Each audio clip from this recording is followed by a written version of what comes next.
my besties, how are you?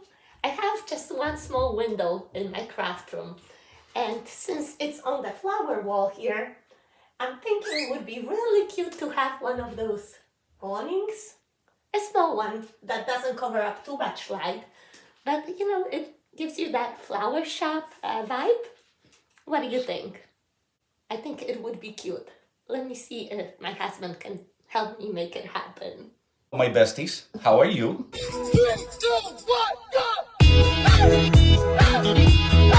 We are going to use MDF, a board that we got from Home Depot for about $15. And also we have some paint on hand already, white and black, that we use to paint my wall. And if you watch my channel for a while, you had seen me make awnings before using only Dollar Tree items.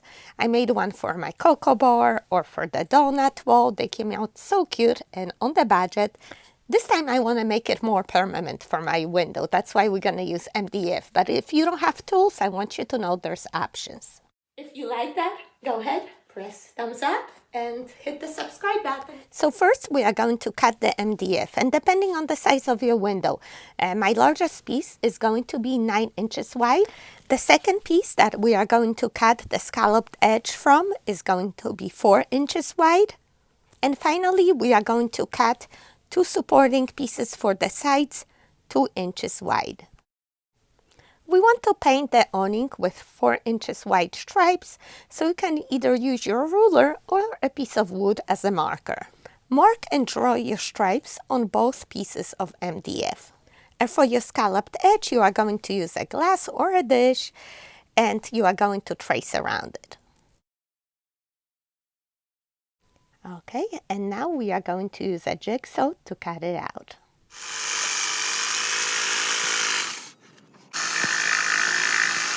It starts getting dark, but you get an idea. Carefully cut it out, and this is how it looks. Next, we need to connect our 2 pieces of MDF together.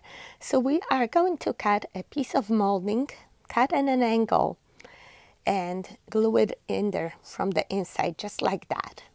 I want the awning to be slightly tilted, not just hanging straight down. So this is my husband's solution. And then I draw a line on this side, and I draw a line on this side. Perfectly for the gap. Okay. So 45-degree angle. Now you get it? You get the angle? Yeah. Okay. Next, you are going to put the nail glue along the line that you drew and put your molding there. I'm just putting it down. Clip it on both ends. It's okay if glue came out of here, because I really want this to glue up to it too. And I'm gonna put more glue in here, or liquid nail, whatever you want to call it. I'm sorry, I can't take him seriously with his pants rolled up like that. Watch your fingers. Okay, that's one. And then what you could do is, you could visualize it, make sure everything is okay. On the line, right? Okay, hold your fingers here, shoot here. Nie here, through your fingers. Okay. Now I'm gonna put another one here. Then I'm gonna put another one here. And I'm gonna put another one at the end. And this should be enough.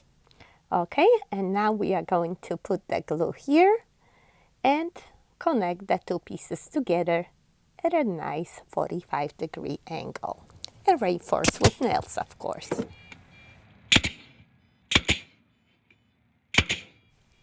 Okay, let's see how it's gonna look.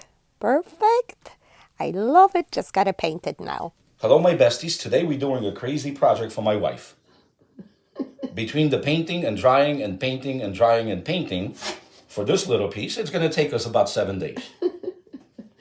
But it's gonna be worth it. Yeah, at the end. At the end, it's gonna all work out. So paint the whole awning white and then use the painter's tape to mark your stripes. Home Depot has the tape called Sharp Lines. Okay. It's the best. So all the scallops edges, they're cut exactly at 4 inches. This one will be black. This one will be white. That's why the tape is spaced out. So this I'm gonna paint 4 inches black. This, I'm gonna paint 4 inches black. And then the next one, I'm gonna paint 4 inches black. This is white. On the inside of 4 inches. So then when I paint, you're not gonna see my pencil marks. Okay. So 4 inches from this one right here. Transition edge. So I know that it's even. 4 inches. And then if you look at this one right here, from here down here, it's perfectly 4 inches to the tape. Okay. And to the cut. To the 4 inches mark, which is right there, right here. So you hold it here, you put it on this one, and then I peel the tape off, because I don't need it all the way. And then right here, I go perfectly to the cut.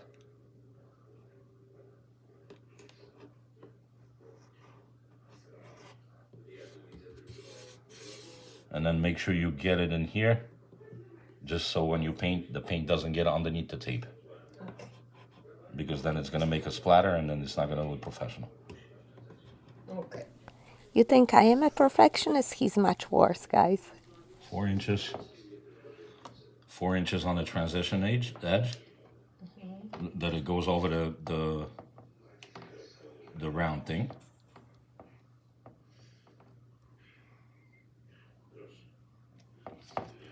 And then if you measure from here, just to measure it, make sure that it's 4 inches. It's 4 inches perfect.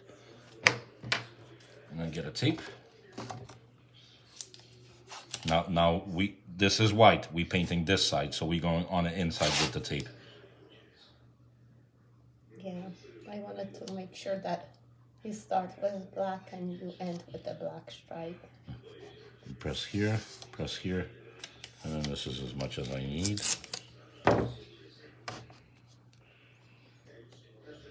So it always has to be odd number of stripes if you want to end and finish with the same color, right?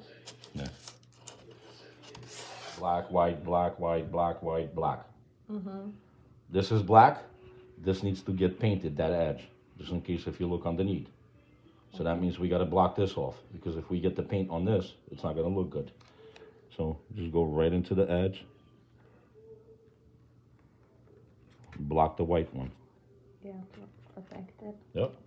You're gonna cover the whole thing or Just the white one. So this is the white one. So the white one needs to get protected. Oh. Doesn't have to be perfect, just as long as you don't get paint.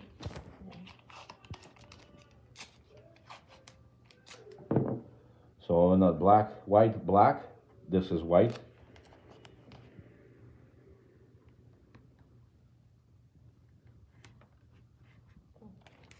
And this gotta stay white.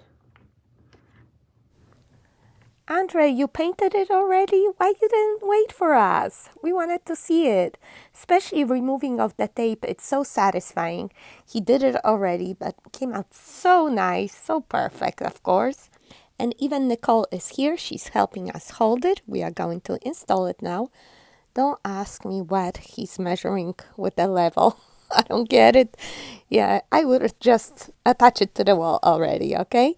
But we have those two pieces for the sides, 2 inches wide by 9. We are going to nail it on both sides. Okay. And then nail it from the top. We had to remove the ceiling tile because my window frame is all the way up to the ceiling.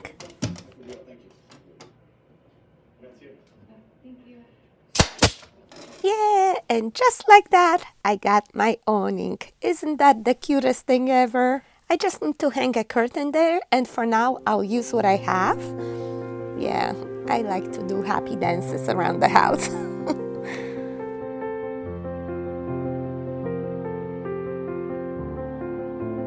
I actually like this lace. It's from France, and my mom made a curtain for me a while ago for another small window in the house.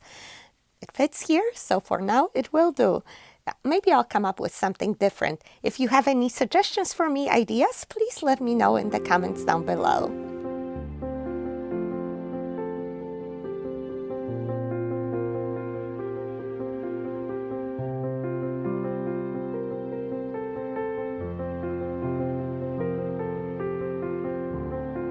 And some of you are asking already why I don't DIY in my new room.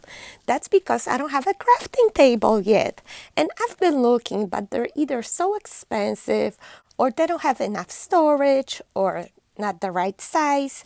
Also, I like to DIY standing up, so I need a counter height table. I even consider getting a kitchen island, but the problem is that the top is not wide enough for my wreath making. I'm used to my kitchen table. It's plenty of space for the wreaths, but there's no storage. So that's why I've been on the lookout for the longest. Finally, I found a desk on the side of the road. It's a quality piece with all the storage. I asked my husband if he can help me. He agreed. I think we can make just the perfect craft table. Would you like to see? Let me know. Also, let me know what table are you using right now. Hugs and kisses, my besties. We love you. See you next time. Bye-bye.